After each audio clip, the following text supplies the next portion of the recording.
कुंडा की विधायक सीट से बाहुबली विधायक राजा भैया के तलाक को लेकर उत्तर प्रदेश में काफी चर्चा है।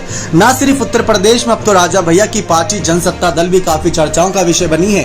इसी वजह से जनसत्ता दल की सुप्रीमो राजा भैया के तलाक को लेकर हर तरफ चर्चा है कि क्या सचमुच पत्नी भानवी से अब अलग हो जाएंगे।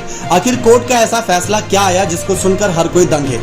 दरअसल इस मामले में अब सब कुछ निर्भर कर रहा है राजा भैया की पत्नी के ऊपर। कोर्ट ने इससे पहले आपको जानकारी दे दे 10 अप्रैल को सुनवाई करी थी साकेत फैमिली कोर्ट ने। उस समय जज मौजूद नहीं थी जो कि केस की सुनवाई करने वाली थी। उस समय वो जज मौजूद नहीं थी, जिसकी वजह से तारीख टालते हुए 23 मई की गई। लेकिन फिर 23 मई को जब कोर्ट में दोबारा से इस याचिका पर फाइलें खुली तो राजा भैया की ही याचिका दिखी, जिसमें राजा भैया ने साफ आरोप लगा रखे अपनी पत्नी भानवी के खिलाफ कि मेरी पत्नी ने मेरे खिलाफ, मेरे परिवार वालों के खिलाफ ऐसे ऐसे गंभीर आरोप लगाए जो बेबुनियाद है और ये घर छोड़कर जा चुके हैं, इसलिए मैं इनसे तलाक चाहता हूं। उसमें कुछ ऐसी बातें थी जो सूत्रों के अनुसार सामने आई। लेकिन इन सब के बाद चर्चा इस बात की हुई कि आखिर राजा भैया की पत्नी चाहती क्या है।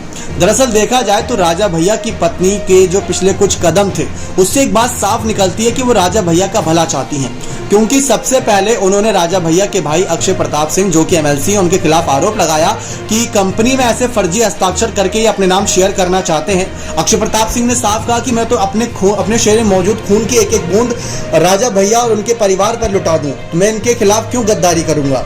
लेकिन राजा भैया की पत्नी ने कहा आपने ऐसा किया है और केस भी दर्ज हुआ, अलग अलग धाराओं में केस भी दर्ज हुआ। तो एक तरीके से देखा जाए राजा भैया की पत्नी ने यह भी बात कही थी कि जो शेयर राजा भैया के नाम पर, उनके बेटे बेटियों के नाम पर है, जो हमारे परिवार के नाम पर है, वो हम किसी और को क्यों दें, वो भी धांधली कर कर। तो एक तरीके से राजा भैया की पत्नी राजा भैया का ही समर्थन कर रही है, लेकिन राजा भैया ने अपने भाई का समर्थन कर दिया और राजा भैया की पत्नी अकेली पड़ गई।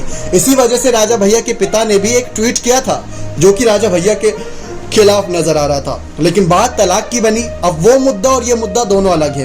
राजा भैया ने कहा कि मेरी पत्नी से नहीं बननी, तलाक चाहिए। ये सारी खबरें सूत्रों के अनुसार सामने आई। तो इसी मामले पर साकेत फैमिली कोर्ट का एक्शन इसी सब नजरों पर रहेगा कि राजा भैया की पत्नी भानवी का क्या खुलासा रहता है। अगर भानवी ने भी ये कह दिया कि चलो ठीक है अलग हो जाते हैं तो तलाक तो तुरंत ही मंजूर हो जाएगा। सुप्रीम कोर्ट ने भी साफ कह रखा है कि अगर पति पत्नी अलग होना चाहते हैं, कोई उनमें अगर बचा ही नहीं है रिश्ता जुड़ने का, तो अलग हो जाए। लेकिन सवाल ये रहेगा बच्चे किनके साथ रहेंगे, कैसे होगी परवरिश, आगे क्या भविष्य रहेगा, किसके साथ नाम जुड़ेगा, आगे क्या कर सकते हैं क्या नहीं, तो वो सारी बातें कोर्ट तय करेगा। बने रहे चैनल के साथ ऐसी और तमाम जानकारियों के लिए बहुत बहुत धन्यवाद।